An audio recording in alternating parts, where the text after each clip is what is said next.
Okay, we are back, and this time we are going to import the base color materials. This time, what we're going to do is we are going to already use a predefined shader that have been in the sandbox, and we're simply going to modify it and create a new material preset for that type of material. If you have a look at the construction when I'm selecting one, you can see that we have basically plain material, and we have a base underscore and then a name. And this is the kind of preset that we're going to create. So what I'm going to do, I'm going to select those two objects, and I'm going to go under File and then Export Kaleda. Ensure that selection only is selected, and triangle and viewport. I am going to overwrite my previous Kaleda file here, and we know that we're going to need to have the access to the material roughness and metallic value. The base color this time will come from the texture itself, but the roughness and metallic value have to be imported as well. So we're going to go under File and then Export and GLTF. And we're going to override the MicroKart under Include Selected Object Only. Then jump over to the NRG editor, and we are going to go under Sandbox and Materials. And we are going to duplicate the textured material, which is the material that was used for the floor in the sandbox. And we are going to call it base this time. I'm going to drag and drop it under the material directory of MicroKart, and done. And I'm going to go under the coding layout and pull it up.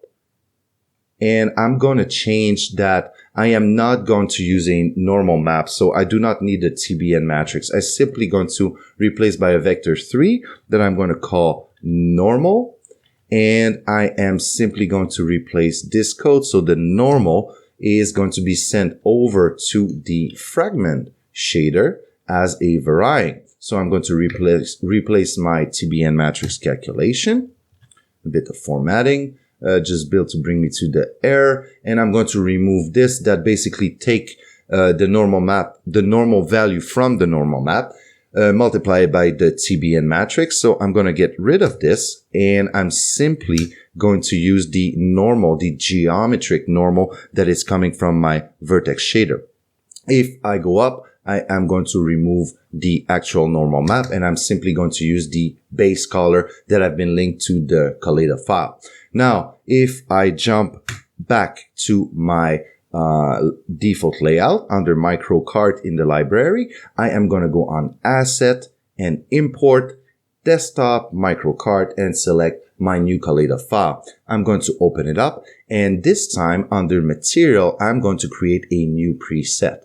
I am going to create the preset called Base, because this is what I'm looking for. So the identifier will be same as we did earlier with the plain material. We're going to say that it is based underscore. When base underscore is found in the material name, we run this material preset. The shader will be base, the one that we just created. The script, we are going to set uniforms, regular script that we're using for each and every object. Sampler 0, we are going to go search our irradiance.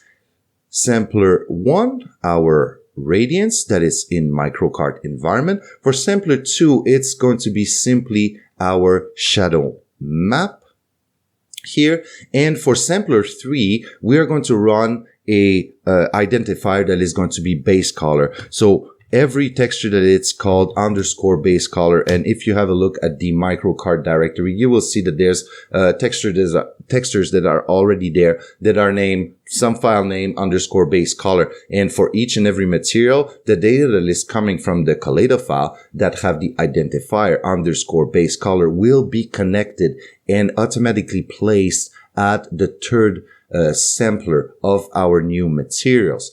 Under animation, I'm going to untoggle that. I don't want no animation, no skeletons as well. Visual scene, I want to cast shadow. I want these objects to cast shadow, these new objects. So I'm going to ensure that right depth is actually checked.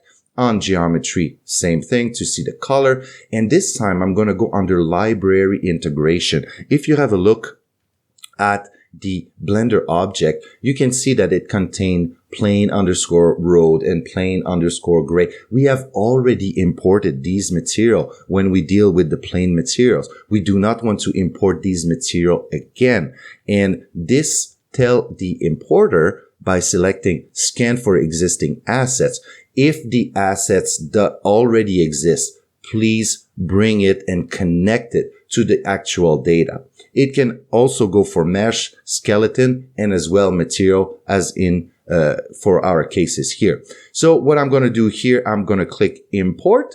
And now I have also my, I have here my two new base color object. They look a bit odd right now. We are going to fix that right away. We're going to go under coding and we're going to pull our little utility, graphical user interface utility that is asking us to select a GLTF file. We're going to select the MicroKart that we have just exported.